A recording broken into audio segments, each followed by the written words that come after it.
Before we get into all the topics, I wanted to just ask, you guys watching the Olympics at all? Not a single minute.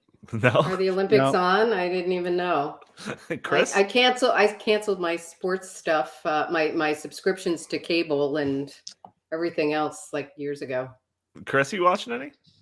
Nope, I have not watched 1 second of the Olympics. The only thing I'm doing is sort of kind of keeping track of the medal count. And my mom was born and raised in Germany, so we root for Germany, and Germany is leading in total medals and gold. So, Oh my gosh, I knew you were a big Germany supporter just by looking at you. So I've watched about 3 minutes of total coverage of the Olympics, and apparently we're not unique here in not watching it. Apparently the ratings are in the gutter when it comes to these Olympics. I don't know what it is. Generally speaking, every 4 years when they do a Winter Olympics. But there was a Washington Post article that I was reading that the article started off saying that the TV ratings for the Winter Olympics in Beijing aren't just bad, they're historically terrible. So nobody is tuning in. And, other than just the fact that, like, generally people are more interested in the Summer Olympics, anyone have any theories as to why no one's tuning in? Boycott. Nobody likes a country where the coronavirus originated from. And this was in the making for 2 years. It was nothing new. But, I think people have lost interest. They used to be respectable events. People would watch them even during the Cold War so they could even get a taste and see what goes on in the Soviet Union and some of the Eastern Bloc countries. We're all rooting for Olga Korbut or Nadia Comaneci. Now, I don't even know any of the names. And they've become very woke. It's become very expensive. It's become very global. It's become a shill show for corporations. I mean, everything is now branded in some form or fashion. And they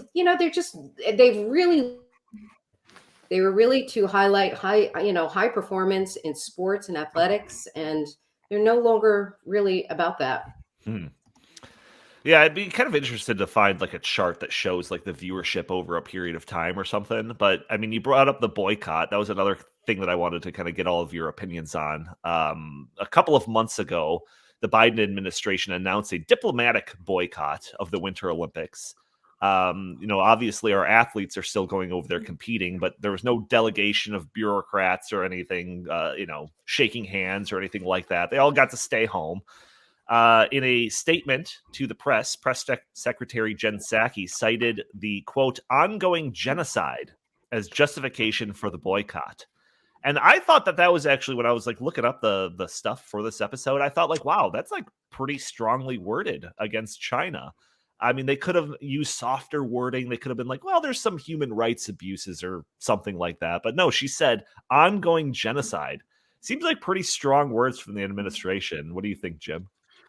Well, you mentioned that, but I actually the comments from not the administration, but from officialdom in Washington, it was just Nancy Pelosi, if you guys recall, she warned our athletes not to speak out against China while they're there because they can't guarantee their safety. And, you wouldn't want to criticize China. It's like, hey, who knows what they'll do to you if you criticize the Chinese regime.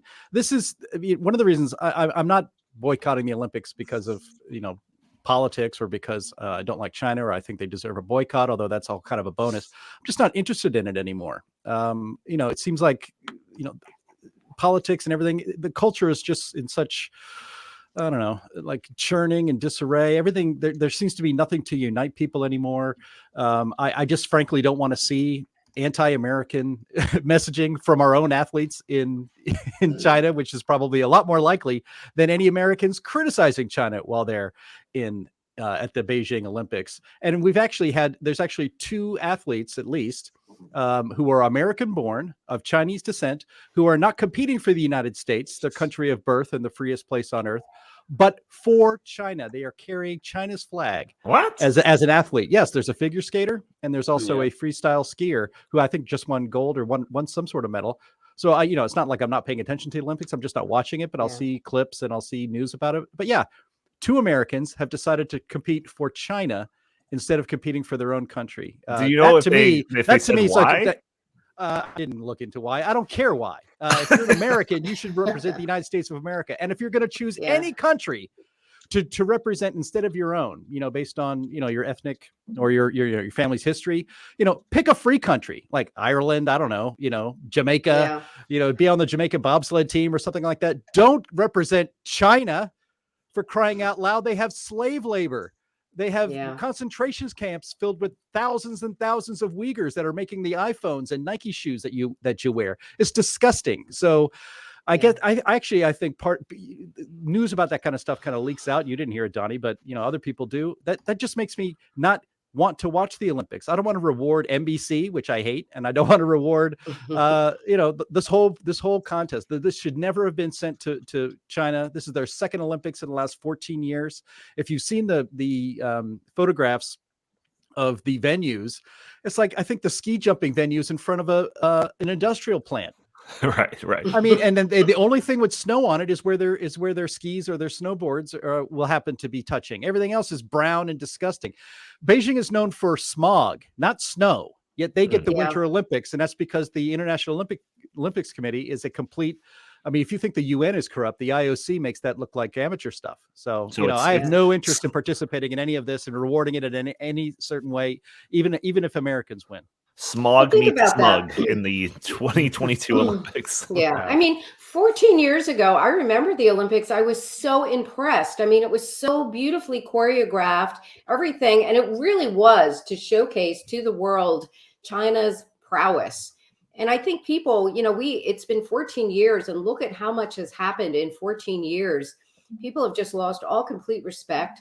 They don't look at China the same way. And I think it's very telling what's been going on. Mm-hmm. And of course, with the virus. Right. Yeah, no doubt. There's an article here that, Jim, you just pulled up. USA Today article. I cry every day. Olympic athletes slam food, COVID tests, and conditions in Beijing quarantine hotels.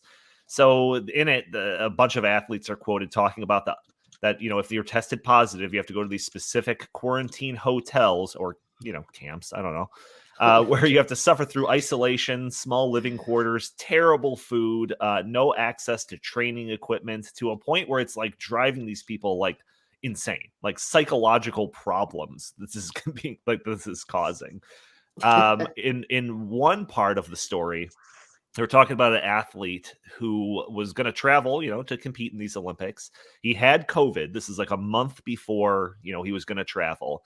So, it came and went. He recovered. He took multiple tests before traveling to China. They all came up negative. So he's like, all right, I'm ready to go.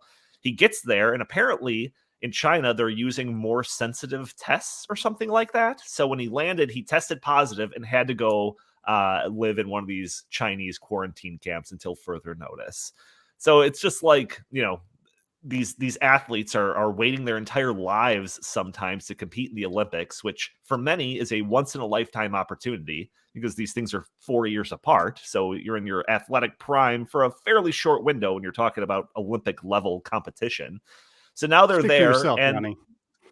That's right.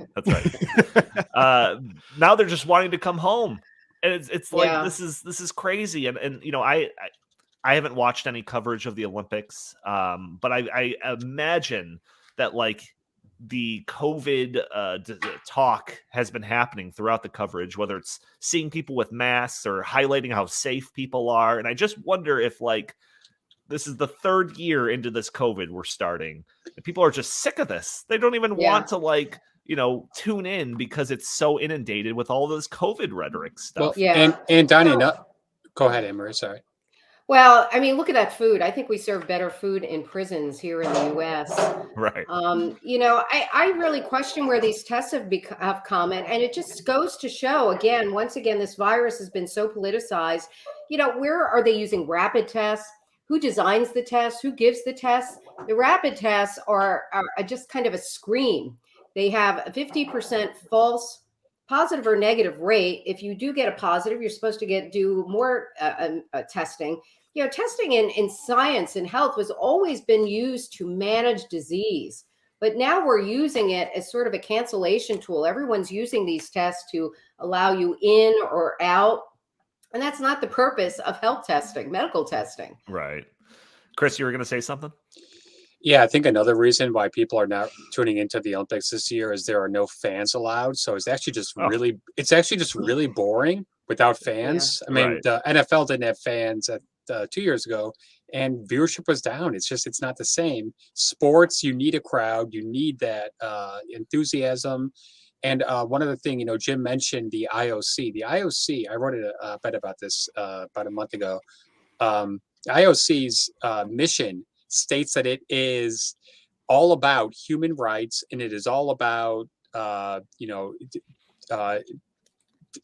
doing anything to counter authoritarianism and totalitarianism. Yet they chose China because China because China agreed to pay them lots and lots of Money. money. It boils down to money. So that's what Wow. it really boils down to.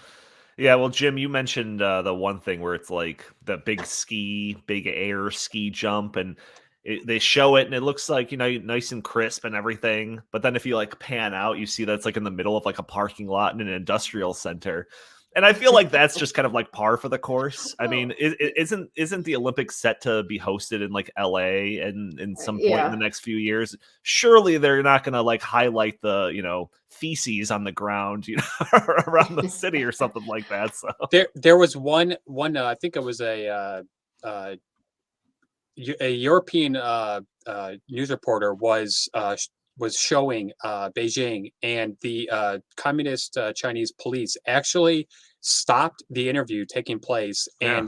and told him to move because the way that they were portraying Beijing was not in the best light possible. So just goes to show you.